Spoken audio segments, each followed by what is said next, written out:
Welcome to Alien Eve. New sci-fi stories arrive every 4 hours. If you want these journeys to continue, your support means everything.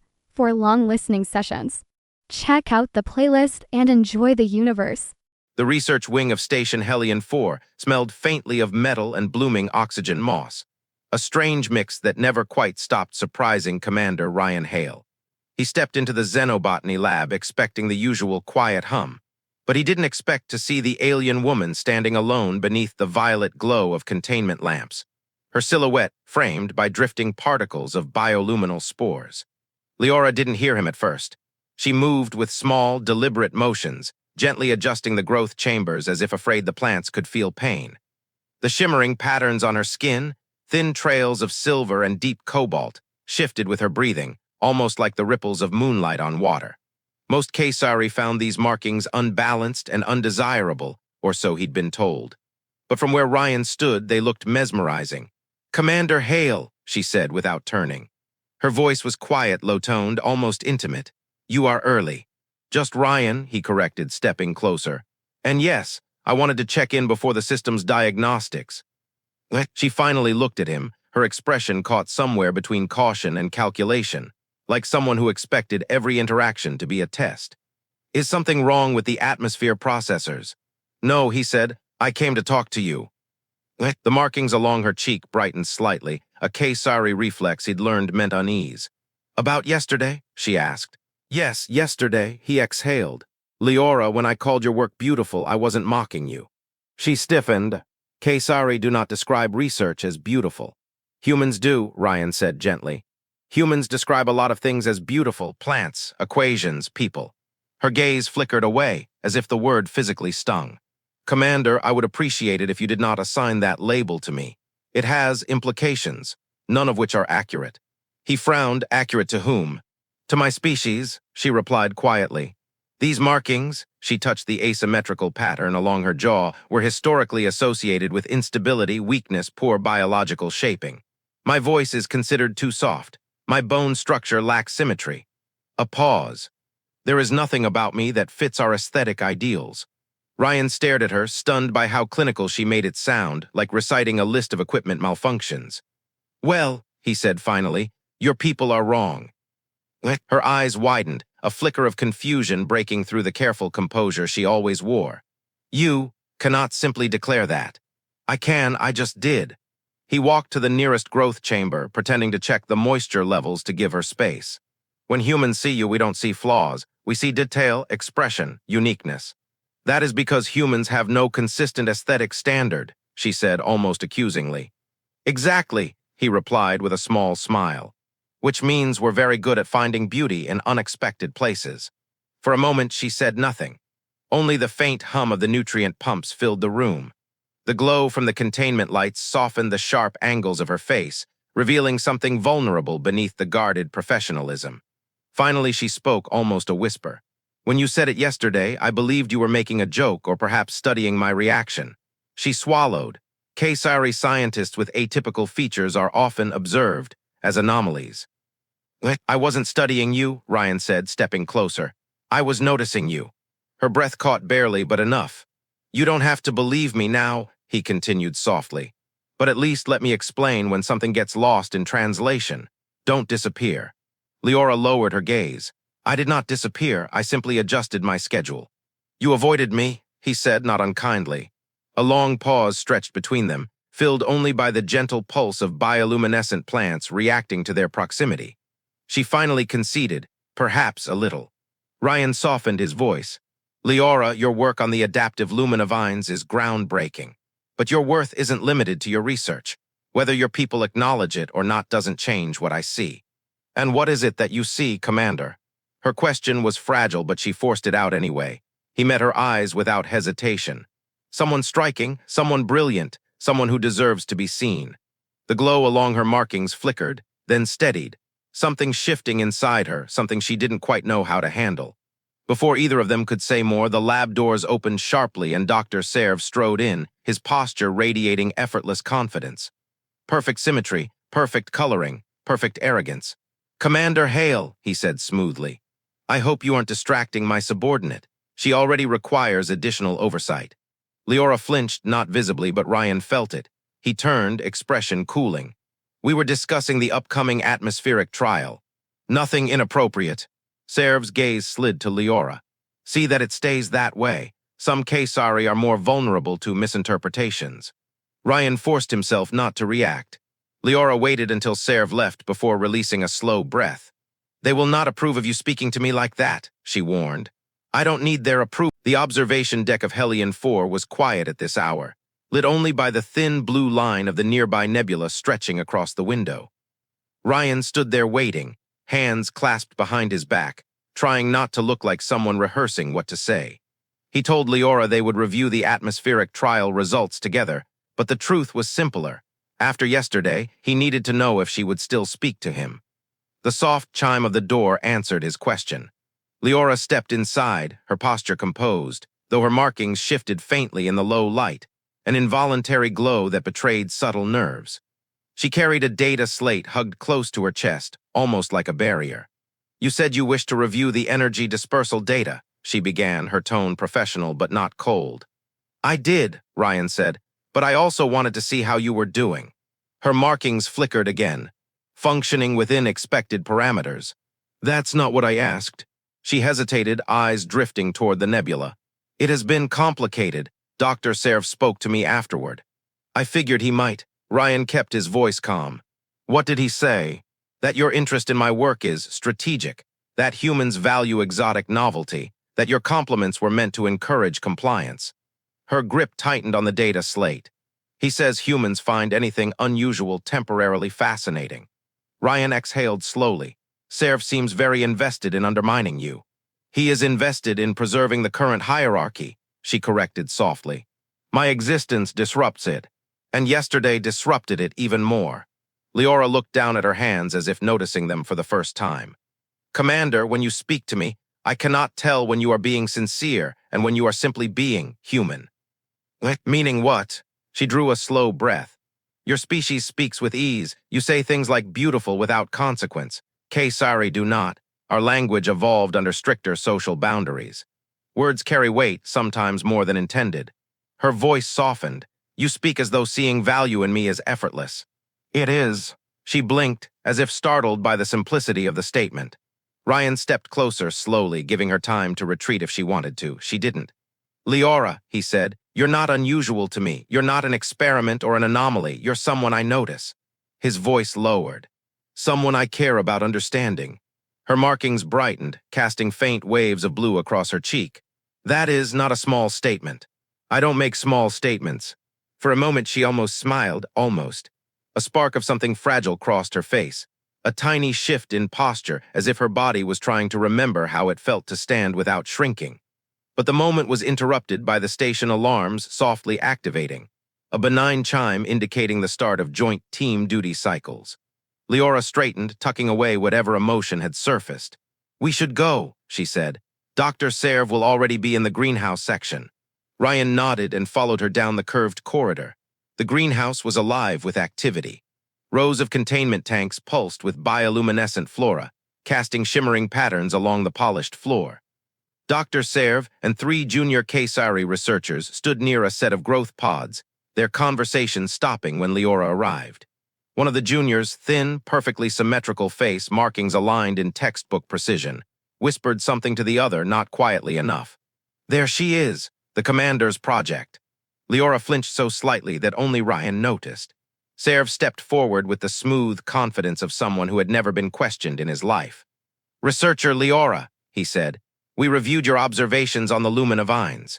You have good instincts, but your conclusions require refinement. Liora bowed her head. Of course, sir. Rian's jaw tightened. Her conclusions were correct. We validated them yesterday. Serv smiled with practiced patience. Commander Hale, I am evaluating this according to Caesari scientific standards. Our methods are more stringent than yours. They're also more biased, Rian said before he could stop himself. The room went still. Serv turned, markings dimming in offense. If you are implying that my assessment is affected by Liora's appearance, I assure you. I'm implying it's obvious, Rian said flatly. Liora stepped between them, hands raised slightly. Please. This is unnecessary. I do not wish to create conflict. You didn't, Rian said. He did. Serv's voice sharpened. Commander, you may outrank me in your human division, but you do not dictate Caesari evaluations. Maybe not, Rian admitted.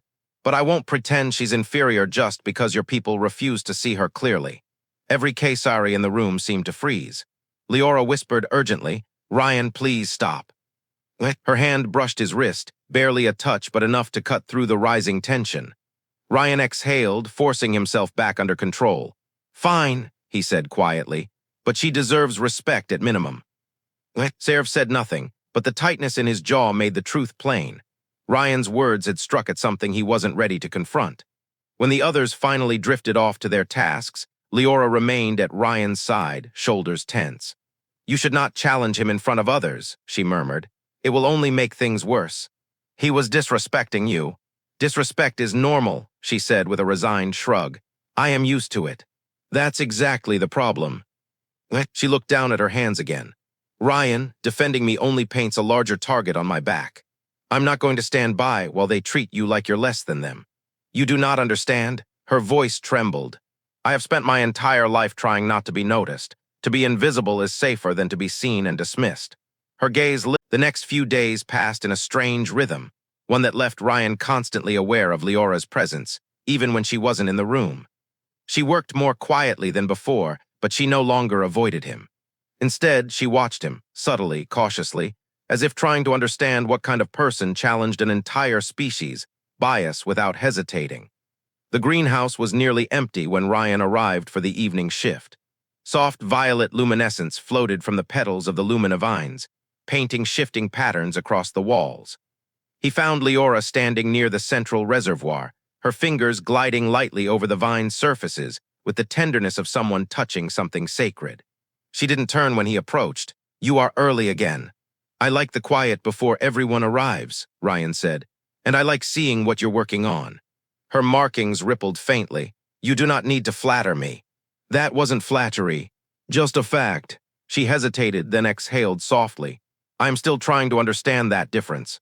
They fell into a soft silence as she continued adjusting nutrient flow regulators.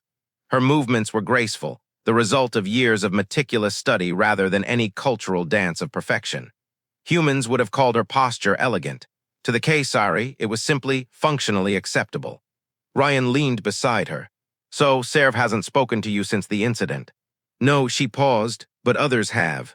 He stiffened. What did they say? Some were curious, she said, choosing her words carefully. Some warned me. Some suggested I should keep my distance from you, for my own protection. Protection from what? From disappointment.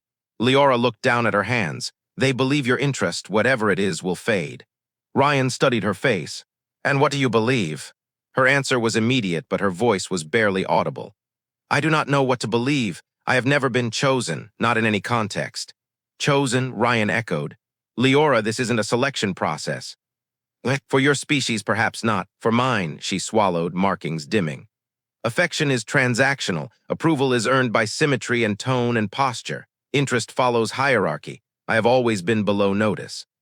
Rian stepped closer, close enough that the luminescent glow caught the fine silver lines in her markings. Not to me.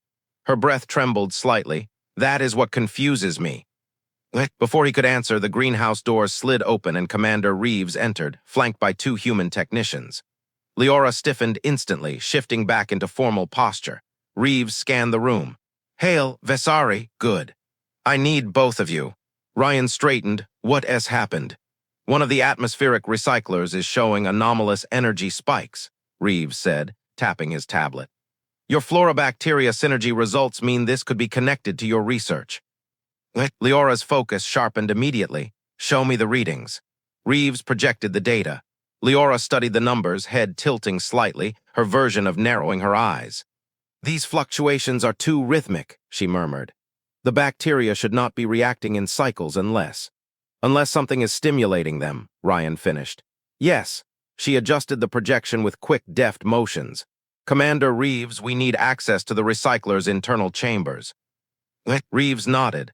Already arranging it, you two will oversee diagnostics. As Reeves left, the room fell quiet again. Liora stared at the readings, expression tightening with concern. Rian touched her elbow. Hey, we'll handle this. She didn't pull away. I am not worried about the malfunction, she admitted. I am uneasy about presenting my conclusions to the council again, especially after what happened last time. They respected you, Rian reminded her. They tolerated me, she corrected. Liora. His voice softened. You were brilliant, you were confident, you held the whole room. She looked at him then, really looked, like she wanted to believe him but didn't know how to carry that belief yet. Rian, she began, then faltered. Why do you say such things? Why give me this certainty? You know I cannot understand it. Because someone should have told you these things a long time ago. Her markings brightened in a slow, shimmering wave. Come on, he said gently. Let's go fix the recycler before the council panics about oxygen ratios. She nodded, and together they walked through the illuminated halls toward the engineering levels. As they descended into the quieter, lower decks, Leora's tense posture loosened slightly. I prefer this section, she admitted. Fewer people, less attention. Rian glanced at her. But you're not hiding anymore. Not intentionally, she said. But instinct remains. They reached the recycler chamber, a vast cylindrical machine pulsing with blue internal light. The moment Liora stepped inside, her expression changed. Confidence replaced hesitation. This was her domain. She approached the core interface and began scanning. The bacterial colony is overreacting to a compound that should not be in the system. What compound?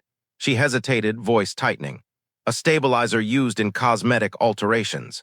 Common among sci-fi. Rian felt a weight settle in his chest. Someone flushed it into the system. No, her markings dimmed.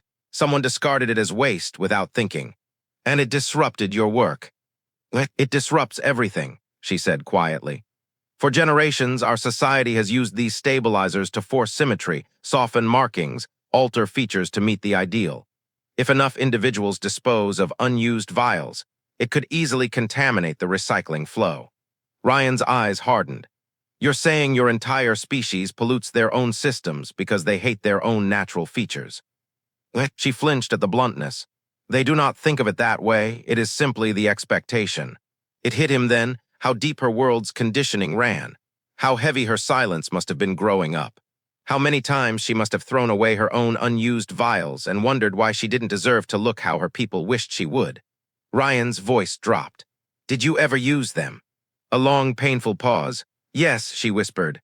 When I was young, I tried. Many times it never worked. He stepped closer before she could retreat into herself again. Good. She blinked, good. If it had worked, you wouldn't be you. Her markings flashed in a startled glow, the brightest he'd seen yet. Rian, she breathed, overwhelmed.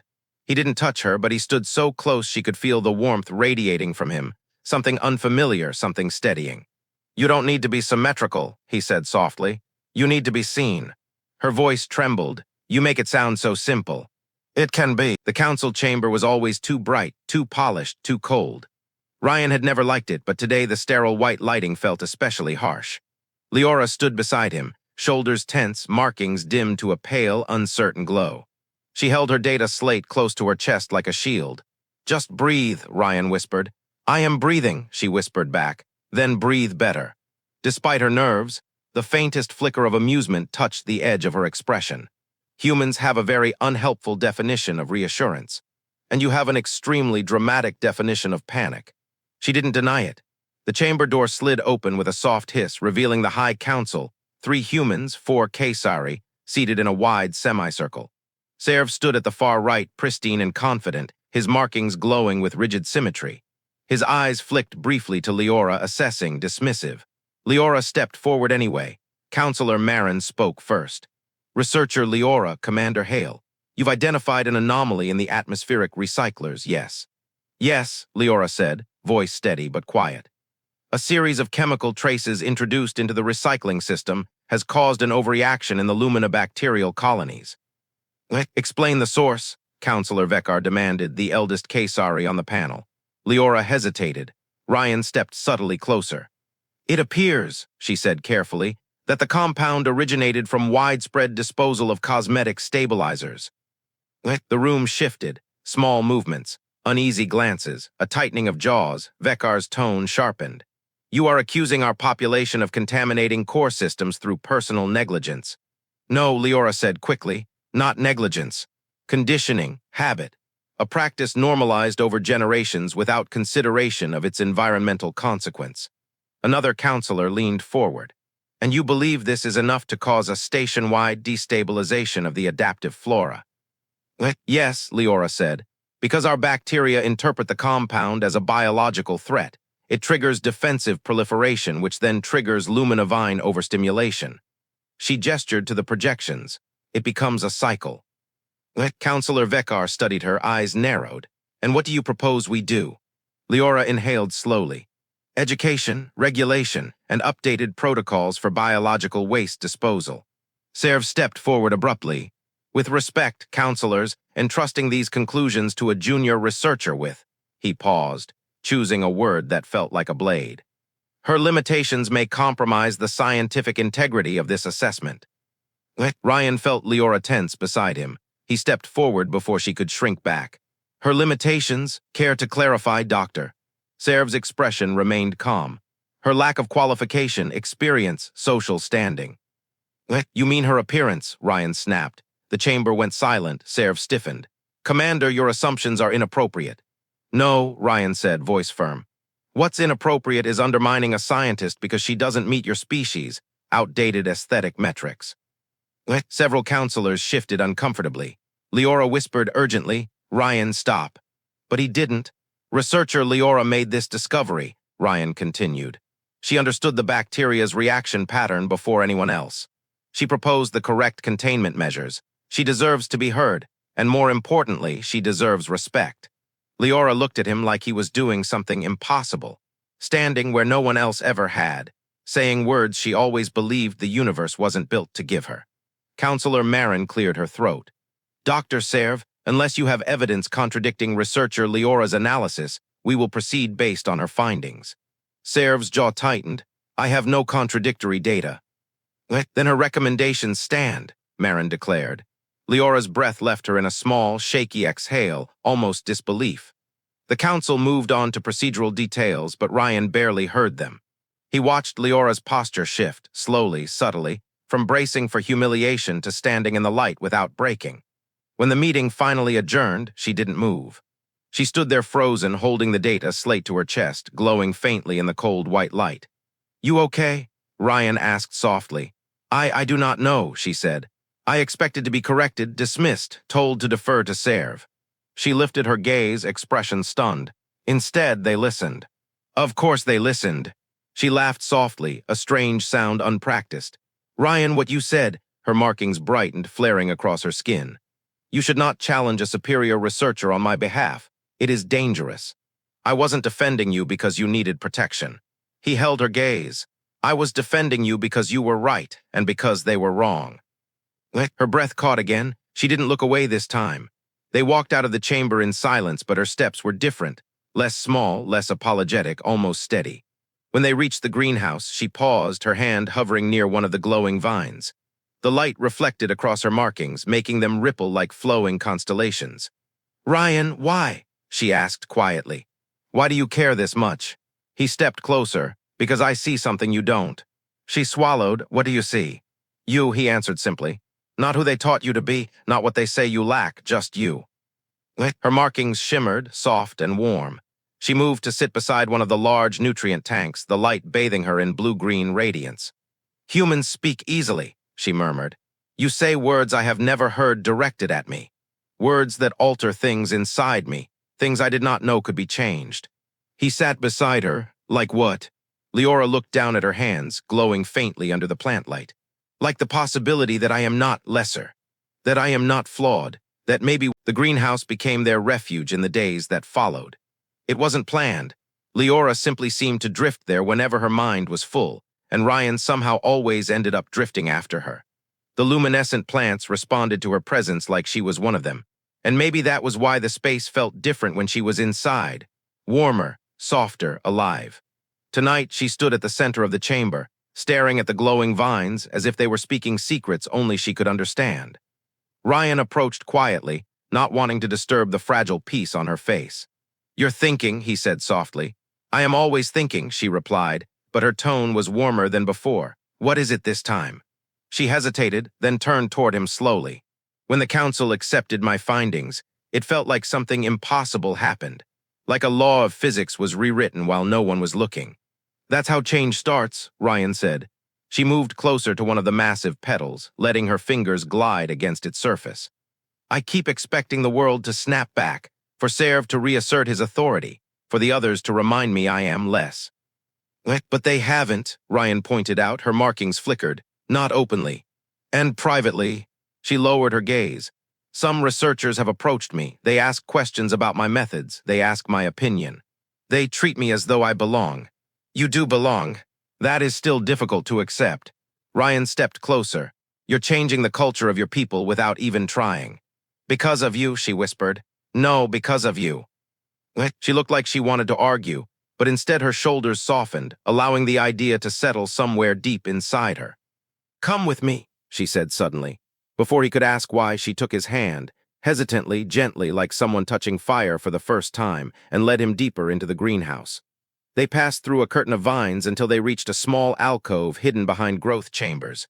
Rian blinked. You made this. She nodded. It was beautiful.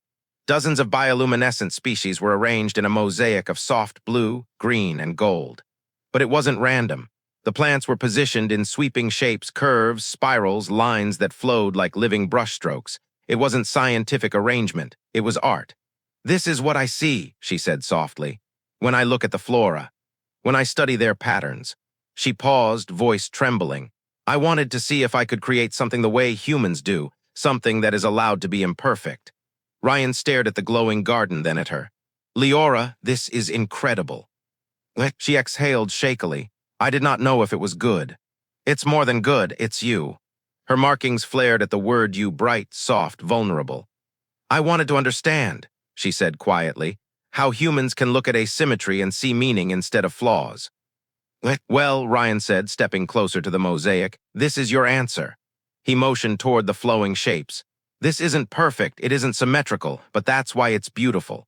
She looked down, overwhelmed. When I created it, I felt free. You should feel that more often. Her voice lowered. I want to. The air between them grew still, charged with something delicate and unspoken.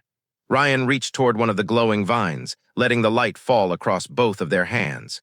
You know, he said softly, I think you made this because you're starting to see yourself the way we do. Her breath caught, do I? You're learning too. He paused. It's not easy unlearning a lifetime of being told you're not enough. She didn't argue that. For once, she didn't even look away. Rian, she said quietly, will you answer something honestly? Always. She took a moment before speaking. If I were human, would you still find me, she faltered, worthy of attention? Liora, he said gently, I don't find you worthy despite you being Kesari. I find you worthy because you're you. Her markings flared so brightly the petals around them responded with shimmering pulses. She swallowed. I do not understand how you can say things like that. Do you want me to stop? No, he smiled, then I'll keep saying them. And one day you'll believe me. She stood so still he could hear her breathing, slow, uncertain, fragile. Then, without knowing she was doing it, she stepped closer. Her shoulder brushed his arm, the soft bioluminescent glow pooling across both of them like shared light. When you speak like that, she whispered, it feels like something inside me is rearranging. That's what happens when someone finally sees you. She looked up at him, eyes wide, shimmering with recognition and fear and something else. Something new. Rian, she breathed, a barely there sound. He didn't touch her. He just stayed close enough that she didn't need to shrink, didn't need to hide, didn't need to pretend she was anything less than she was.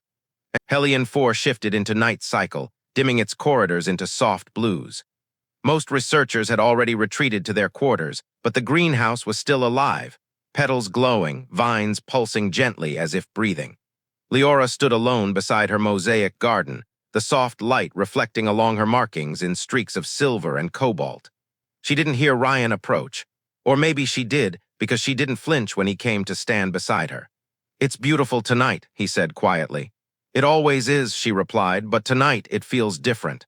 How so? She hesitated, then folded her hands in front of her. For the first time in my life, people saw me, she murmured.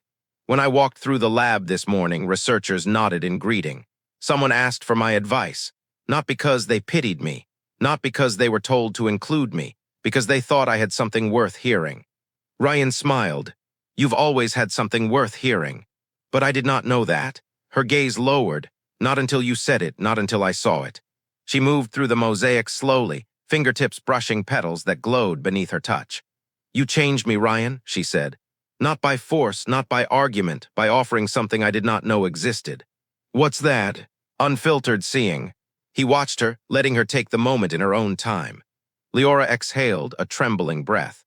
I spent my life believing my worth was measured against a template, that every flaw made me less, that every deviation made me invisible, and then you arrived and refused to look away.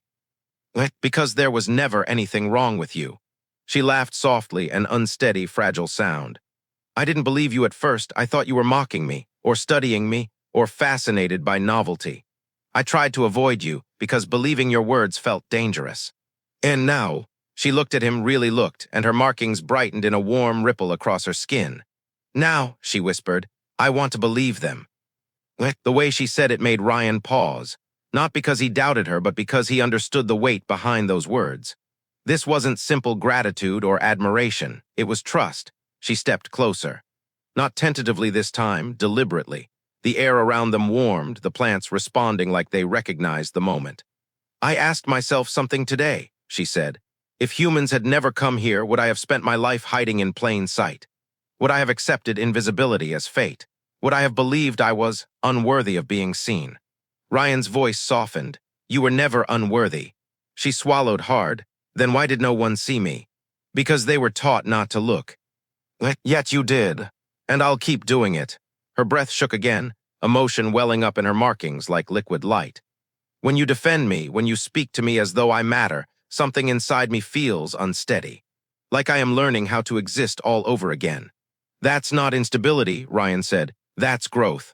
Liora stepped even closer, their shoulders nearly touched now. I don't know how to navigate this, she whispered. This feeling, this warmth. This wanting to stand beside you instead of shrinking away. You don't have to navigate it alone. Her markings pulsed at those words. They stood there for a long moment, enveloped in the soft glow of the flora. The silence wasn't uncomfortable this time. It was warm, safe, like something new had space to breathe. Finally, Liora spoke again, quiet, steady. Rian, what do you see when you look at me? Truth. What truth? That you're extraordinary. She inhaled sharply. And what do you feel, she asked, when you stand this close to me? Rian didn't step away. Something I want to understand better, with you.